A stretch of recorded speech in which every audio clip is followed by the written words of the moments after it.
Hello dear students, welcome back to our YouTube channel defective classes. Dear students, आज की video के अंदर हम पढ़ने वाले हैं कोची सीक्वेंसेस। अब कोची सीक्वेंसेस क्या होती हैं ये पढ़ने से पहले डियर स्टूडेंट्स, अगर आपको वीडियो पसंद आती है हमारे चैनल की तो वीडियो को लाइक करके आप ज़रूर जाया करें। वीडियो से रिलेटेड रिव्यू देने के लिए आप नीचे कमेंट कर सकते हैं और चैनल से अपडेटेड रहने के लिए चैनल को सब्सक्राइब करके बेल आइकन को आप प्रेस कर लें ताकि वीडियो डलते ही सबसे पहले नोटिफिकेशन आप तक आए। तो डियर स्टूडेंट्स, शुरुआत करते हैं आज की वीडियो की कोची सीक्वेंसेस। अब जो कोची सीक्वेंसेस है वो क्या होती है, सबसे पहले हम इसको थोड़ा मैथमेटिकल वे में पढ़ेंगे, जैसे डेफिनेशन आप बोलते हो। उसके बाद फिर आपको प्रैक्टिकल तरीके से समझाया जाएगा विद एग्जांपल कि कौन सी कोची सीक्वेंस होगी और कौन से वाली नहीं होगी। तो शुरुआत करते हैं डेफिनेशन से। अगर आप मैथमेटिकल वे में डेफिनेशन देखोगे, ये डेफिनेशन आपको बुक में मिल जाएगी, लेकिन स्टूडेंट्स को क्या होता है, सर डेफिनेशन तो कहीं से भी देख सकते हैं लेकिन मेन मुद्दा है समझ तो नहीं पा रहे डेफिनेशन को, तो वो प्रैक्टिकल बताएंगे भी आपको। तो पहले डेफिनेशन पढ़ लेते हैं। सीक्वेंस एन, कोई भी sequence n is said to be Cauchy sequence. भाई कंडीशन क्या है, कब कोची सीक्वेंस बोलेंगे? If for given epsilon greater than 0, यहाँ फोकस करना है, एप्सिलॉन कोई भी पॉजिटिव क्वांटिटी हो सकती है। There exist a integer m, तो यहाँ कोई इंटीजर m इस तरीके से एग्जिस्ट करेगा सच दैट कि जो an माइनस am का मोड होगा वो लेस देन एप्सिलॉन होगा for all n greater than equal to m। अब डेफिनेशन पढ़ ली लेकिन पल्ले तो कुछ भी नहीं पढ़ा ना, तो ये वाली गड़बड़ होती है। तो अब इसको थोड़ा एग्जांपल से कवर करेंगे तो अच्छी तरीके से समझ में आएगा। एक बार दूसरी डेफिनेशन और पढ़ लेते हैं। A sequence n is said to be Cauchy sequence if for given epsilon greater than 0, यहाँ तक सेम है। There exist a positive integer m, यहां तक भी सेम है। सच दैट के बाद वाला चेंज हो गया। अभी सच दैट के बाद वाले में क्या बोल दिया कि am plus P minus am। अब ध्यान से, am प्लस पी क्या है, यानी कि amh टर्म से आगे वाली टर्म है कि नहीं, उसमें से अगर amh टर्म हम माइनस कर देते हैं और उसका मोड लेते हैं तो उसकी वैल्यू लेस देन एप्सिलॉन आती है हर एक p जो बिलोंग करता है नेचुरल नंबर से। यानी कि p की जगह 1 रखोगे तो am plus 1, am plus 2, am plus 3 कुछ भी हो सकता है p, है कि नहीं। सो ऑन इनफाइनाइट तक हमें नहीं पता, बस ये बोल दिया p एक नेचुरल नंबर है। Clear cut. तो अब थोड़ा सा एग्जाम्पल वाले मुद्दे पर आते हैं, एग्जाम्पल से चीज़ें आपको समझाते हैं। तो मैं यहाँ लिख देता हूँ एग्जाम्पल, और एग्जाम्पल में हम एक नहीं बल्कि 3 एग्जाम्पल से आपको बताएंगे। जैसे हम पहला एग्जाम्पल लेते हैं, लेट जो an है वो है 1/n, कोई सीक्वेंस है। भी ये एग्जांपल बहुत बार रिपीट होता है। ये जो 2 चैप्टर अभी खत्म होने वाले हैं, तो इससे पहले के वीडियोस में जो भी एग्जांपल आए ना, तो सबसे पहले आपको यही मिलेगा। भी एक दूसरा ले लेते हैं हम, दूसरे वाला एग्जांपल। एक दूसरे वाला एग्जांपल मैं ले लेता हूँ, let an equal to n square. भी ये भी ले लेते हैं, ये भी काफ़ी जगह यूज़ होता है। एक और ले लेते हैं, एक एग्जाम्पल मैं ले लेता हूँ, लेट an है जो वो है -1 टू द पावर n। ये भी बहुत जगह यूज होता है। तो इन तीनों एग्जांपल से हम ये सीक्वेंस जो मैंने ज्यूम किया, इनको हम चेक करेंगे भी कोची सीक्वेंस है या फिर नहीं, लेकिन विद डेफिनेशन। तो ये 1/n है, तो सिंपली अगर मैं आपको बोलूं कि a1 की वैल्यू क्या है तो आप क्या लिखोगे, सर 1/1 होगा।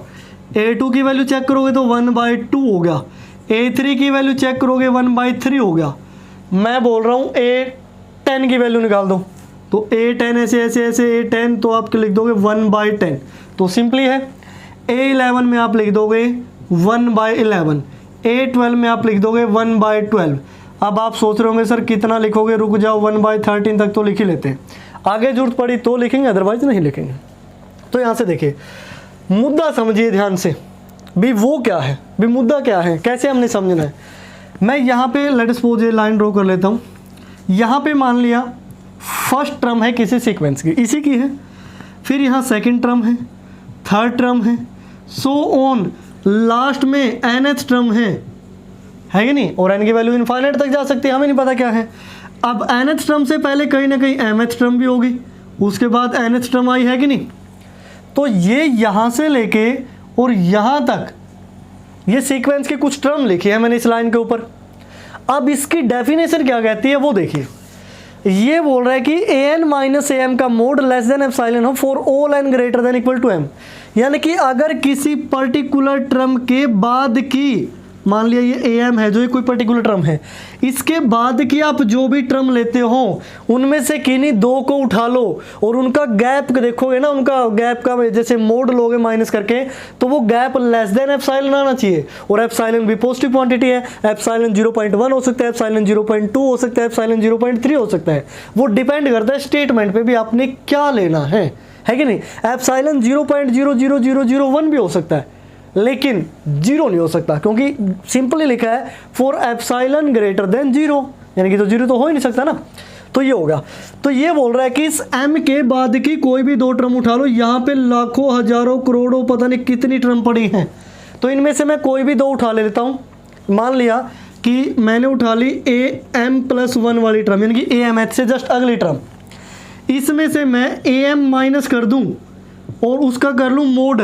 हो सकता है इंक्रीजिंग सीक्वेंस हो, डिक्रीजिंग सीक्वेंस हो, प्लस माइनस आ जाए भी, हो सकता है ये वैल्यू छोटी हो ये बड़ी हो तो नेगेटिव आ जाए तो भी मोड पॉजिटिव बना देगा, हो सकता है ये बड़ी हो ये छोटी हो पॉजिटिव आ जाए, पॉजिटिव का मोड तो पॉजिटिव होता ही है।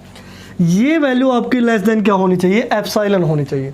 और एप्सिलॉन की वैल्यू का भी आपको नहीं पता भी एप्सिलॉन क्या होगा, मैं बताता हूँ आपको क्या होगा। तो मैं यहाँ पे क्या करता हूँ, A10 A11 है, क्लियर, A10 A11 है, तो मैं A10 में से A11 को माइनस कर देता हूँ और उसका मोड लेता हूँ। A10 यानी कि 1/10 माइनस 1/11 का मोड, LCM आया 110, तो 11 माइनस 10 यानी कि आ गया 1। अब क्या करता हूँ, A12 में से A11 को माइनस कर देता हूँ, तो 1/12 माइनस 1/11 का मोड। अब 12 और 11 की आपको मल्टीप्लाई करनी पड़ेगी भी, तो 12 गुना 10 करोगे 120 हो गया और 12 और जोड़ दो यानी कि 132 हो गया। तो यहाँ क्या बनेगा, 11, 12 में से 11 घटा लो, 11 में से 12 घटा लो, बात एक है, क्योंकि यहाँ 10 में से 11 घटाया था, फिर 12 में से 11 घटा रहे है कि नहीं। अब यहाँ 11 में से 10 भी घटा सकते थे आप, ठीक है ना, यानी कि A11 यहाँ लिखते और यहाँ 10 लिखते, ठीक है ना, तो क्या आ जाता, यहाँ 11 आ जाता, यहाँ 10। अब मोड है कोई इफेक्ट नहीं पड़ेगा, आंसर तब भी वही आएगा, क्योंकि नेगेटिव हो जाता -1 का मोड +1। तो ऐसे ही मान लिया 11 माइनस 12 यहाँ नेगेटिव हो गया लेकिन पॉजिटिव बनेगा ना, बाहर निकलेगा तो। ऐसे ही अब 13 में से 12 घटा दो, A13 माइनस A12 का मोड करोगे तो 1/13 माइनस 1/12, तो 13 × 12, 13 2 जा 26, 13 1 जा 13 और 2 15, और यहाँ 12 माइनस 13 वही 1 आएगा, है कि नहीं, क्योंकि -1 है मोड +1 बना देगा। सोन ऐसे चलते रहोगे आप। क्या कहीं पे जो ये मोड में नेगेटिव हो रहा है ना, ये वैल्यू 1/110 से बड़ी आई है, कहीं आपने चेक किया? आगे फर्दर अगर आप चले जाओ, अगर मैं बोल लूँ कि वो पॉजिटिव इंटीजर यहाँ पे है 10 भी, 10 के बाद वाली जितनी भी टर्म हम ले रहे हैं, और ये है हमारा एप्सिलॉन, ध्यान से समझना, ये क्या है, एप्सिलॉन। अब मैं बोल रहा हूँ भी इस सीक्वेंस में 10th टर्म के बाद वाली जितनी भी टर्म हैं उनमें से किन्हीं भी दो को उठा के अगर आप गैप देखोगे तो वो इस एप्सिलॉन यानी कि 1/110 हमने एप्सिलॉन ले लिया, बहुत छोटी क्वांटिटी है भी, इससे बड़ा नहीं आ सकता कभी भी। तो यानी कि हम यहाँ क्या लिख सकते हैं कि जो an माइनस am है वो ऑलवेज लेस देन होगा 1/110 से for all n greater than equal to m, and जो m की वैल्यू है वो कितनी है 10, यानी कि 10 से बड़ी अगर आप टर्म लेते हैं, मान लिया यहाँ पे A10 थी, ठीक है ना, ये m का काम कर रहा है, अब mth को छोड़ दो भी, यहाँ m है, m की वैल्यू क्या है 10, 10 से और an तक के बीच में जितनी भी टर्म हैं ये एक दूसरे के इतने ज़्यादा क्लोज हैं, इतने ज़्यादा क्लोज हैं कि अगर किन्हीं दो का आप गैप लोगे ना तो वो एप्सिलॉन से छोटा ही मिलेगा, एप्सिलॉन से बड़ा नहीं आएगा। देखो आगे से आगे घटाते जा रहे हैं, कहीं भी 1/110 से बड़ी वैल्यू आएगी नहीं आएगी, है कि नहीं। तो दिस मीन्स इस तरीके से ये होती है कोची सीक्वेंस। तो ये सभी के लिए ट्रू है, तो दिस मीन्स ये क्या है, कोची सीक्वेंस है। दूसरी को चेक करते हैं। अब यहाँ है, यहाँ मैं लिख लेता हूँ an माइनस am का मोड। अब an nth टर्म क्या होगी इसकी n², mth टर्म क्या होगी m², a² माइनस b² को क्या लिख सकते हैं n माइनस m, और n प्लस m लिख सकते हैं, है कि नहीं। अब n है वो तो हमेशा क्या लेते हैं हम, n greater than equal to m, है कि नहीं। तो दिस मीन्स अगर n बड़ा है m से तो ये वैल्यू भी पॉजिटिव, ये वैल्यू भी क्या आएगी पॉजिटिव, है कि नहीं। और n की वैल्यू 1 है नहीं, 1 नहीं है, nth लास्ट टर्म है, चलो 1 भी होगी फिर भी मान लो, ले यानी कि पॉजिटिव इंटू पॉजिटिव, ये वैल्यू हमेशा क्या रहेगी, पॉजिटिव रहेगी, है कि नहीं। अब देखो अगर कोई नंबर लूँ, यानी कि यहाँ से मैं ये लिख सकता हूँ कि ये है जो ग्रेटर देन 1 रहेगा, n की कोई भी नेचुरल वैल्यू रख लो आप, n नेचुरल नंबर से बिलोंग करना चाहिए, ग्रेटर देन 1। देखो n की जगह 1 रखा, n की जगह 1, अब m होता है n से छोटा, तो छोटा नेचुरल नंबर हो ही नहीं सकता, n की जगह 2 रख लिया, n की जगह 2 रखा, m की जगह छोटा नेचुरल नंबर 1 रख लिया, भी ये सेकंड टर्म है, ये फर्स्ट टर्म है, 2 - 1 2 - 1 1 रह गया, और 2 + 1 3, 1 × 3 यानी कि 1 से बड़ा हो गया, यानी कि ये कंडीशन कभी भी 1 से छोटी नहीं आएगी। लेकिन अगर इसके लिए, तो इस यहाँ से हमें क्या पता चला कि an - am है जो इस सीक्वेंस के लिए हमेशा ग्रेटर देन 1 रहेगा। लेकिन अगर मैं बोल लूँ कि एप्सिलॉन तो मैं 1/2 ले रहा हूँ, तो आप लोग क्या लिखोगे, an - am है कि नहीं, 1 से बड़ा है तो 1/2 से भी तो क्या होगा, बड़ा ही होगा, 1 से बड़ा है तो 1/2 से बड़ा। अगर एप्सिलॉन 1/2 लिया तो 1/2 से तो क्या होना चाहिए था, छोटा होना चाहिए था। तो दिस मीन्स एप्सिलॉन जरूरी नहीं है कि आप 1/110 ले रहे हो, आप और छोटी वैल्यू ले सकते हो, और छोटी में फिर m की वैल्यू इंक्रीज हो जाएगी, यानी कि एप्सिलॉन और m ये एक दूसरे के रिलेशन में है, ये फादर सन है, ये समझो। ये नहीं है कि m की वैल्यू आपने 10 ही रखी, नहीं सर एप्सिलॉन तो मैं 50 ले रहा हूँ, ऐसे नहीं भी, डिपेंड करती है एक दूसरे पे वैल्यू एप्सिलॉन और m। एप्सिलॉन जितना छोटा लोगे m वैसे ही आगे बढ़ता जाएगा, कहीं ये सोच लो कुछ भी एज्यूम कर लिया, ठीक है ना। तो ये जो सेकंड वाली है ये कोची सीक्वेंस नहीं होगी। थर्ड वाली को चेक करते हैं। थर्ड वाली में सेम वही मुद्दा कि अगर हम am + 1 में से am टर्म घटा देते हैं, भी जस्ट am से आगे वाली टर्म में से am ही घटा देते हैं, तो यहाँ से रिजल्ट क्या आएगा, am यानी कि -1 की पावर n की जगह m + 1 रख दोगे माइनस में, और जो am है यानी कि -1 की पावर यहाँ क्या लिखा जाएगा, m लिखा जाएगा। अब सपोज करो इसका मोड लेना है, if m is odd, m की वैल्यू अगर कोई ओड हुई, मान लिया 13 होगी, 15 होगी, 17 होगी, तो अगर ओड होगी तो ओड + 1 इवन हो गया, तो -1 टू द पावर इवन, तो ये क्या हो गया +1, और -1 टू द पावर ओड करोगे -1 और नेगेटिव +1, यानी कि ये क्या आ गया, इसकी वैल्यू 2 आ गई। तो यानी कि जो am + 1 है -am है, इस मोड की वैल्यू 2 आ गई इस केस में तो। लेकिन अगर मैं एप्सिलॉन को ले लूँ 1, तो क्या आप ये लिख सकते हो कि am + 1 -am का मोड लेस देन एप्सिलॉन रहेगा। भी 1 से छोटा थोड़ा ना, इसकी तो वैल्यू 2 की इक्वल आ रही है, और एप्सिलॉन तो बहुत छोटी क्वांटिटी ले सकते हो आप। तो दिस मीन्स ये वाले भी कोची सीक्वेंस नहीं है। तो सिंपल सा फंडा क्या है कि किसी पर्टिकुलर टर्म के बाद की कोई भी 2 टर्म उठा के देखो, अगर उन दोनों के गैप का मोड लेस देन एप्सिलॉन आता है तो वो कोची सीक्वेंस है, अदरवाइज वो नहीं है। उसके बाद नेक्स्ट है एग्जाम्पल नंबर 2। अब ये एग्जाम्पल कम थ्योरम ज़्यादा है, वो देखिए कैसे। एग्जाम्पल नंबर 2 क्या कहता है, 2.4 एक्सरसाइज का एग्जाम्पल नंबर 2 पढ़ रहे हैं हम। Prove that every Kochi sequence is bounded. ये काफ़ी इंपॉर्टेंट है, एग्जाम में काफ़ी बार रिपीट होता है भी, अभी बता रहा हूँ। तो हमें प्रूव करना है कि जो भी कोची सीक्वेंस बनेगी वो बाउंडेड तो डेफिनेटली होगी भी। फिर बोल रहा है is the converge is true. इसका क्या कन्वर्ज ट्रू है कि अगर बाउंडेड है तो वो कोची पक्का होगी, ये भी हमें दिखाना है। लेकिन अगर नहीं है इसका कन्वर्स ट्रू तो आप एक एग्जांपल से शो करें, ये हमें बताना है। तो सबसे पहले तो यहाँ फोकस करते हैं, हम प्रूव करते हैं कि हर एक कोची सीक्वेंस है वो क्या होगी, बाउंडेड होगी। तो अगर कोची सीक्वेंस को बाउंडेड दिखाना है तो कोची सीक्वेंस लेनी भी पड़ेगी भी कोई ना कोई। तो इसका प्रूफ देख लीजिए, बड़ा सिंपल सा है। हम मान लेते हैं let an be a Cauchy sequence, ठीक है ना। an क्या है, कोची सीक्वेंस है। Then according to the definition of Cauchy sequence, ठीक है ना।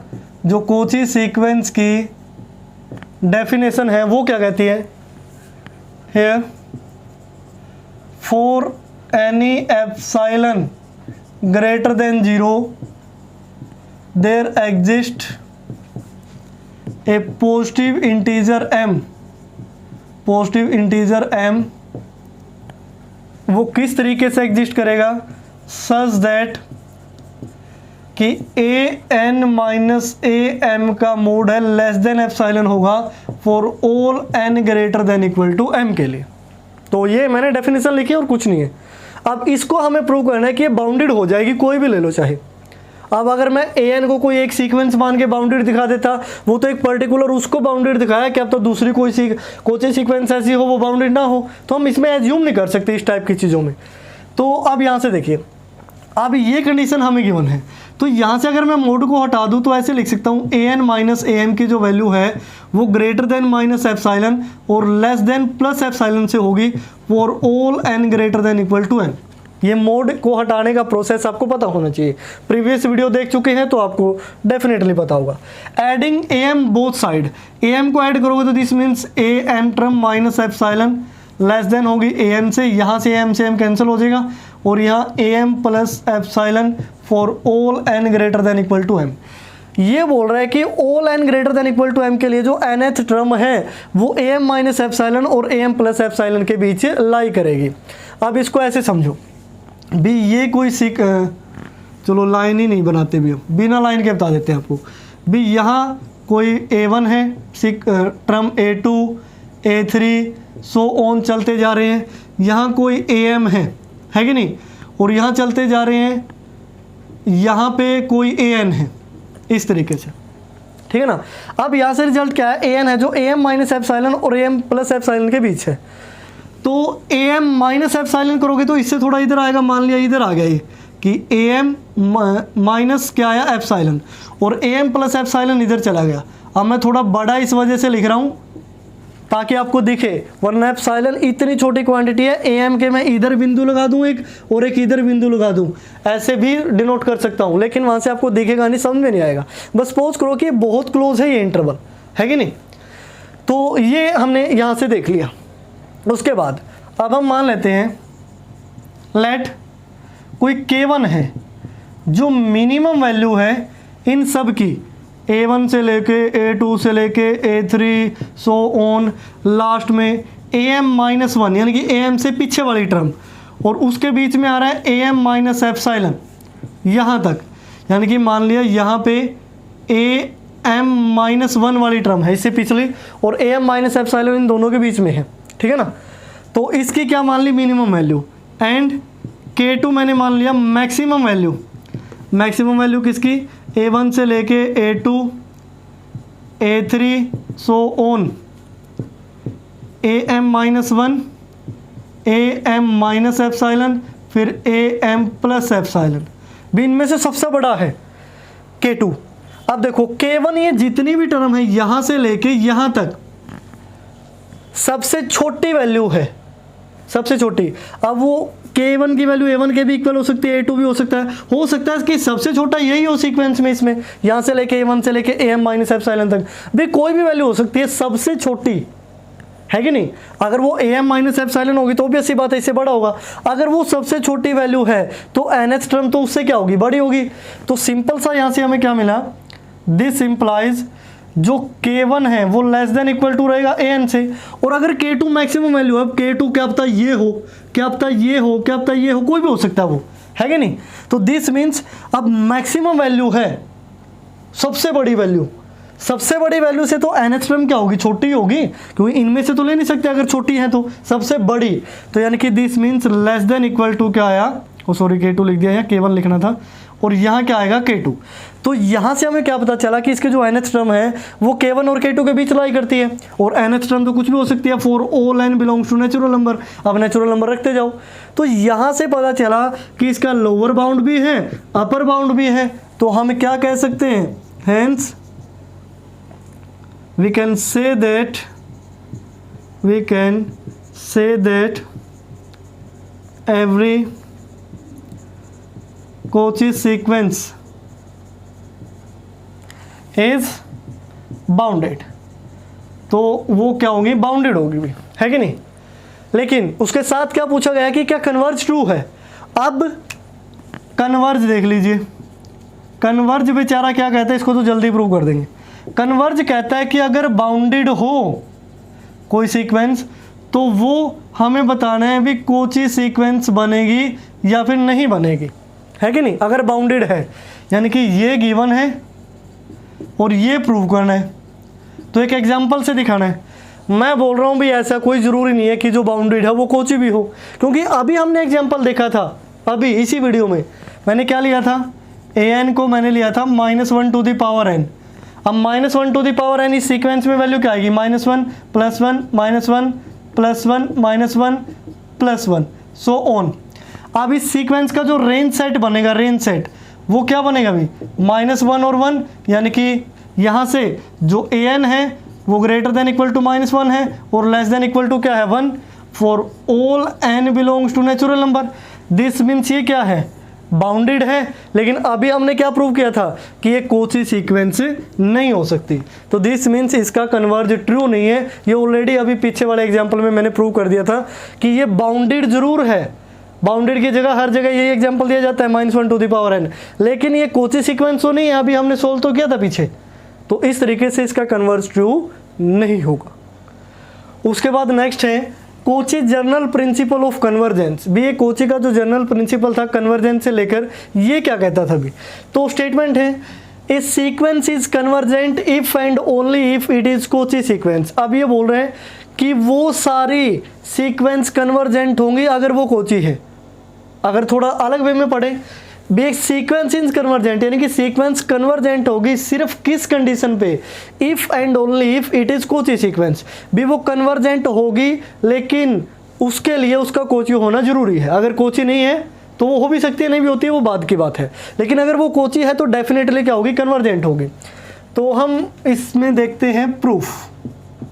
तो प्रूफ के अंदर मैं यहाँ लिख लेता हूँ केस 1, क्योंकि हम इसका कन्वर्ज भी प्रूव करेंगे भी। तो केस 1 यहाँ लिख लेते हैं। केस 1 में क्या है, इट इज गिवन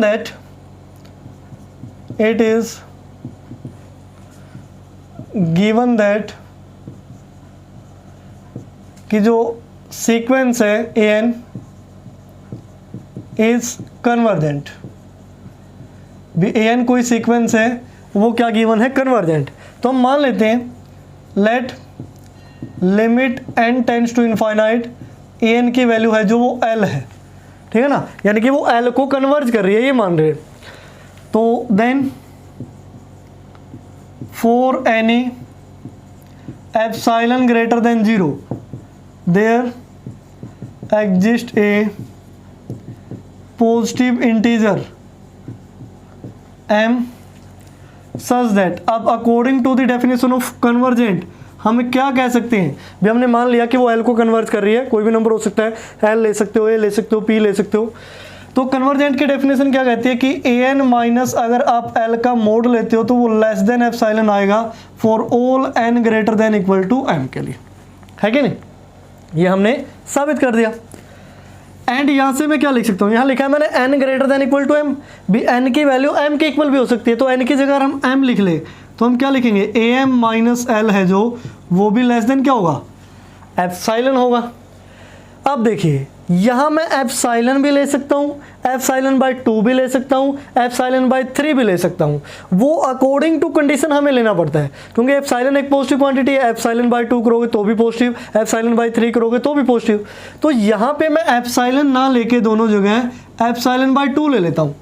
यहाँ भी एप्सिलॉन बाई 2 ले लिया for all n greater than equal to m। अब ये यहाँ लिखने की जरूरत नहीं है अभी, ठीक है ना, तो ये लिख देता हूँ मैं if n is equal to m, है कि नहीं। तो ऐसा लिख लिया। अब एप्सिलॉन बाई 2 क्यों लिया, इसका भी रीजन बताएंगे।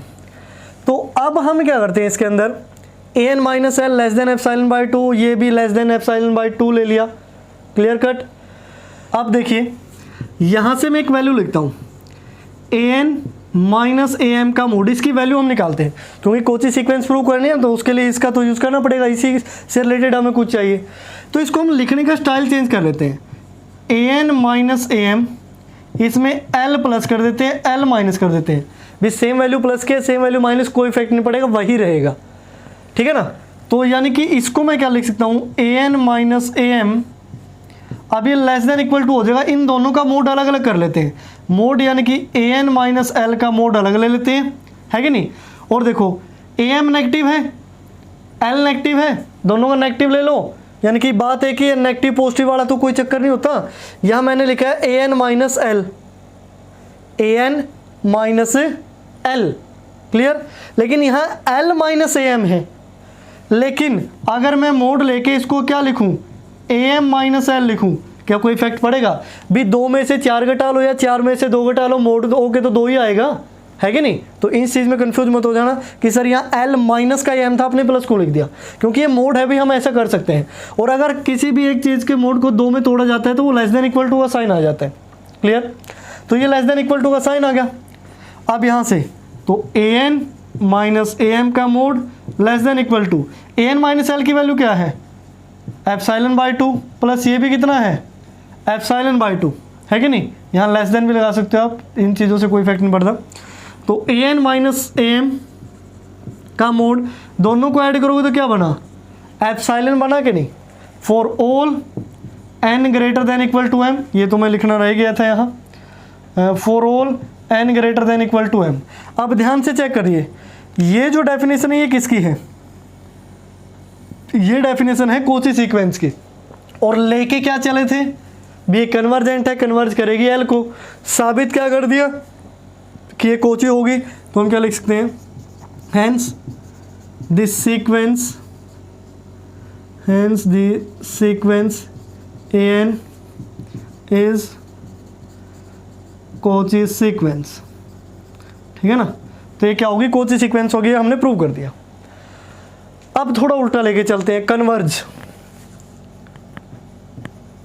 कन्वर्ज में देखिए, अब कन्वर्ज में उल्टा होगा कि जो गिवन था वो प्रूव करना है और जो प्रूव है वो गिवन है।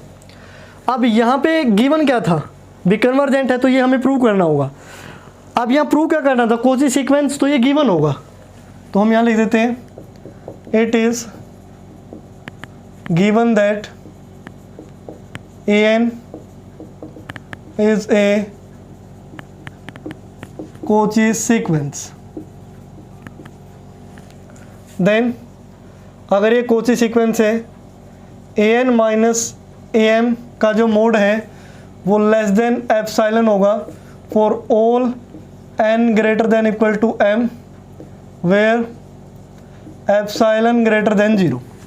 तो ये Cauchy सीक्वेंस की हमने क्या लिख दी, डेफिनेशन लिख दी, भी ये गिवन है। अब हमने क्या प्रूव करना है कि ये कन्वर्जेंट होगी, ये कन्वर्जेंट होगी। अब देखो, अगर ये Cauchy सीक्वेंस है तो इसका अर्थ क्या हुआ, ये बाउंडेड भी होगी। अगर ये Cauchy सीक्वेंस है, दिस मीन्स ये बाउंडेड भी होगी। अब अगर ये बाउंडेड है तो बाउंडेड सीक्वेंस का एक लिमिट पॉइंट भी होता है, ये हम पढ़ चुके हैं। देखो इसको ध्यान से समझना, ये Cauchy सीक्वेंस हमें गिवन है, ये है जो Cauchy सीक्वेंस है, और अभी प्रीवियस थ्योरम में हमने क्या पढ़ा था कि जो Cauchy होगी वो बाउंडेड पक्का होगी, है कि नहीं। अगर वो बाउंडेड है तो this means has a limit point, तो उसका लिमिट पॉइंट भी पक्का होगा, तो इसका हम लिमिट पॉइंट मान लेते हैं L। क्या मान लेते हैं, L मान लेते हैं। भी ये जानकारी आपको होनी चाहिए कि अगर Cauchy सीक्वेंस है तो वो बाउंडेड हो गया, अभी हमने प्रूव किया था, और बाउंडेड है तो उसका एक लिमिट पॉइंट पक्का होगा, ठीक है ना। अब हमें क्या प्रूव करना है कि ये कन्वर्जेंट होगी, क्या होगी, convergent. We have to prove that कि जो AN माइनस L है वो लेस देन एप्सिलॉन होगा for all n greater than equal to m के लिए। यही तो कन्वर्जेंट की कंडीशन है, यानी कि ये किसको कन्वर्ज कर रही है, L को कन्वर्ज कर रही है अभी, है कि नहीं। तो ये हमें प्रूव करना है। उसके बाद देखिए, if this sequence has a limit point, limit point हमने क्या लिया है, L, then there exists a positive integer k such that k की वैल्यू ग्रेटर देन होगी m से। अब लिमिट पॉइंट की आपको डेफिनेशन पता होना चाहिए कि डेफिनेशन क्या है कि किसी पर्टिकुलर पॉइंट के नेबरहुड में उस सीक्वेंस की इनफाइनाइट नंबर ऑफ टर्म्स हो तो वो उसका लिमिट पॉइंट बन जाता है। अब k ऐसा एग्जिस्ट करेगा जो किससे बड़ा है, m से बड़ा है। अब यहाँ से देखिए an माइनस m को हमने लेस देन एप्सिलॉन लिया, कोची सीक्वेंस की डेफिनेशन है, तो इसको मैं एप्सिलॉन बाई 3 भी ले सकता हूँ अकॉर्डिंग टू कंडीशन। भी हमें प्रूव क्या करना है, क्योंकि वही चीज़ है। आप बोलोगे सर यहाँ एप्सिलॉन बाई 2 ले लिया, वहाँ एप्सिलॉन बाई 3 ले लिया, गड़बड़ होगी। ऐसा कुछ नहीं है। एप्सिलॉन ग्रेटर देन 0 है, एक पॉजिटिव क्वांटिटी है, डिवाइड 2 करो, डिवाइड 3 करो, वो अकॉर्डिंग टू सिचुएशन हम ले सकते हैं। डिवाइड में 4 भी ले सकते हैं, डिवाइड में 5 भी ले सकते हैं। उसके बाद अगर k m से बड़ा है, k m से बड़ा है, तो हम यहाँ क्या लिख सकते हैं, ये कंडीशन प्रूव्ड है, ये हमें प्रूव करना है। तो अगर k m से बड़ा है, दिस इंप्लाइज हम क्या लिख सकते हैं, a k माइनस एल का जो मोड है वो लेस देन एप्सिलॉन बाई 3 होगा, लेस देन एप्सिलॉन बाई 3 होगा। ये लिमिट पॉइंट के डेफिनेशन के अकॉर्डिंग हमने लिखा है, अगर l इसका लिमिट पॉइंट है तो, है कि नहीं। यहाँ भी एप्सिलॉन बाई 3 ले लिया।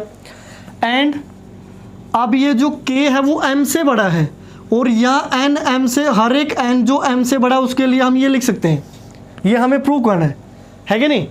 और ये भी लिख सकते हैं हम, हर एक n जो m से बड़ा है। अब m से बड़ा क्या है, k, तो इस इक्वेशन से मैं यहाँ से क्या लिख सकता हूँ, भी n की जगह आप क्या पुट कर दो, k पुट कर दो, और am ये भी क्या होगा, लेस देन एप्सिलॉन होगा। सिंपल सी बात है, क्योंकि वो सारे n रख सकते हैं जो m से बड़े हैं, और m से बड़ा क्या है, k, तो रख दिया हमने। अब उसके बाद ये हमें प्रूव करना है, भी इस पे आपने फोकस रखना है, भी ये हमें क्या करना है, प्रूव करना है। तो इसी को लेके चलते हैं। तो an माइनस एल, अब इसमें मैं चेंज करता हूँ कुछ। चेंज क्या किया कि an में am को माइनस कर दिया, am को प्लस कर दिया, ak को माइनस कर दिया और ak को प्लस कर दिया, और माइनस एल। अब ये ak वो कमांडो फिल्म वाला नहीं है, ak वो ak ये क्या है, kth टर्म है। उसके बाद तो इसको मैं ऐसे लिख सकता हूँ कि an माइनस एल है जो वो लेस देन होगा, अलग अलग ले लेते हैं मोड, an माइनस am का मोड ले लेते हैं, और प्लस am माइनस ak का मोड ले लेते हैं, और प्लस ak माइनस l का मोड ले लेते हैं। तो an minus l less than होगा, an माइनस m का मोड क्या गिवन है, epsilon by 3 plus am minus k का मोड। अब ak माइनस am का मोड करो या am माइनस ak का मोड करो, बात एक ही है, क्योंकि मोड के दौरान क्या हो जाएगा, पॉजिटिव, तो एप्सिलॉन बाई 3, और ak माइनस एल क्या आया है, ये भी लेस देन एप्सिलॉन बाई 3। तीनों को ऐड करोगे तो यहाँ से क्या मिला, an minus L less than क्या हो गया, एप्सिलॉन। अब लेस देन एप्सिलॉन हो गया किसके लिए, for all n greater than equal to m। तो यहाँ से ये हमने क्या साबित कर दिया, क्या साबित करना था, कि कन्वर्जेंट होगी, क्योंकि यही तो किसकी डेफिनेशन है, कन्वर्जेंट की।